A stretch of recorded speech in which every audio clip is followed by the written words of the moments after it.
Are you ready to continue a real discussion about vaccines?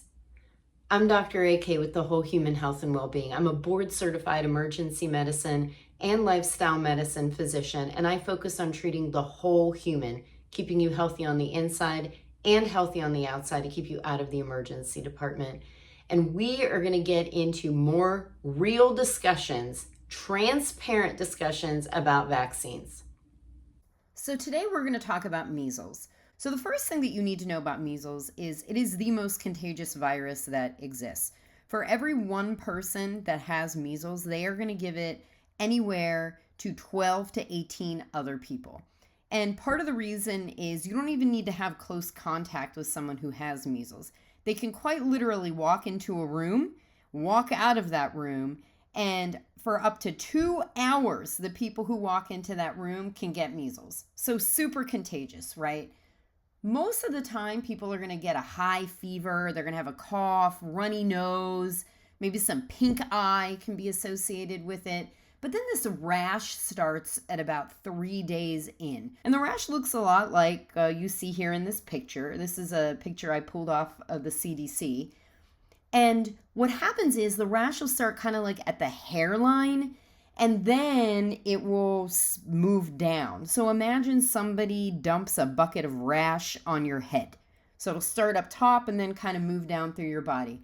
And again, remember, this rash doesn't even show up until about 3 to 5 days of you having symptoms. And that's when you are the most contagious. And so the problem with measles is not like, oh, you have this cold and you have a rash. The problem is the complications that can start with measles. So when we look at these complications and things that occur with measles here, this is the incidence with measles. So hearing loss is not that uncommon, but a lot of that has to do with the fact that ear infections often occur with measles. Pneumonia is the most common cause of death. So depending on what resource you look at, it's 1 out of 20 or 3 out of 50 cases of measles will develop pneumonia. And then again, this is the most common cause of death. Encephalitis, so this is like it infects your brain. You get all confused, and there's varying degrees of severity of encephalitis. This is 1 out of 3 in 1,000 cases. And then this one, which is really the most terrifying, the subacute sclerosing panencephalitis. This is like you've had measles, you had your cold, you had your rash, you did okay. But then like 5 to 10 years later, you just kind of, your brain just decides it doesn't really want to work anymore. And you look like these encephalitis patients, and you are in a bad state where you can't really function. And I don't want to say you're a vegetable, but it's bad. So like this is the most terrifying thing to me. It's like you get the virus, you think you're okay, and then anywhere from 5 to 10 years later, you can develop this. Thankfully, it's only 1 in 100,000 cases. So you see out all these complications, it's the least common, but in my opinion, the most terrifying. There is also death, which occurs in 1 to 2 out of 1,000 cases. So I don't have that up here, but death and encephalitis, I mean, the death is 1 to 2 out of 1,000 cases. So now let's look at the incidence with the vaccine. As I have said before, the vaccine is not 100% safe. So every 1 in 6 to 8 million doses of the vaccine can develop hearing loss, and every 1 in 1 million can develop pneumonia.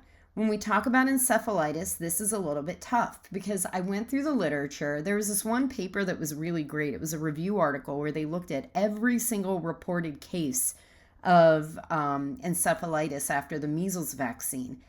And it was so rare that they couldn't even give a number of how many people develop encephalitis. And some of them, they're not entirely sure if it was linked to the measles virus or the measles vaccine or not, because there were other viruses present. They did autopsies of these individuals, and they found there were other viruses that were present in their brains. So they're not even sure if it was necessarily measles. They found wild type measles, which is a totally different type of measles than what they use in the vaccine. And there were no reported cases of the subacute sclerosing panencephalitis, and there were no reported cases of death. So when we're talking about the measles vaccine and we're talking about its risks, we have to compare that to the risks of what happens when you get the vaccine versus the risks of what happens when you get the measles. Not the risk of getting the vaccine versus doing nothing at all. When you compare the vaccine versus doing nothing at all, yes, there are more risks of getting things, right? But when you compare the risks of what happens with the vaccine versus the risks of what happens with getting actually measles, the data is there. I mean, you can see the numbers that the risks of these terrible things happening are much higher with the actual virus versus the vaccine. But then what are the chances of getting measles? Well, now they're higher. So we used to be able to rely on something called herd immunity. Herd immunity is the protection that the community provides because everyone's vaccinated. So here's an example. Let's say I'm not vaccinated. I am, but let's just pretend I am not. And I walk into a room full of people who are all vaccinated against measles. None of them are going to have the virus to give me measles. They're not shedding viral particles. They don't have active measles infection.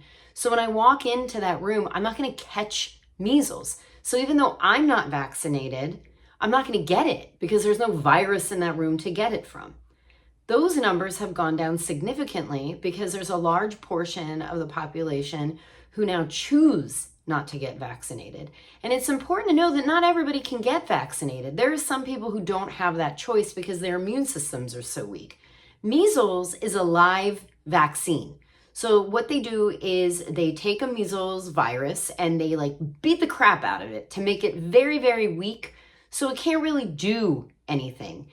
It's so weak that you can't even catch it. It has to get injected into you. So it gets injected into you and it's present enough that your immune system can recognize it and then develop all the protection that you need against it without it reaping havoc all over you like a wild type measles virus. So the wild type is the one that's out in that community.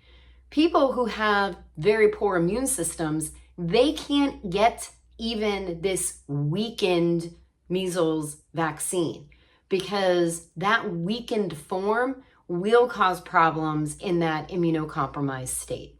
So really, measles is a matter of public health. We were really close to eradicating it. Smallpox was eradicated in 1977. Humans are the only known reservoir of smallpox. Everybody got vaccinated, smallpox is gone. We were almost on track with doing that with measles, but unfortunately we missed the mark.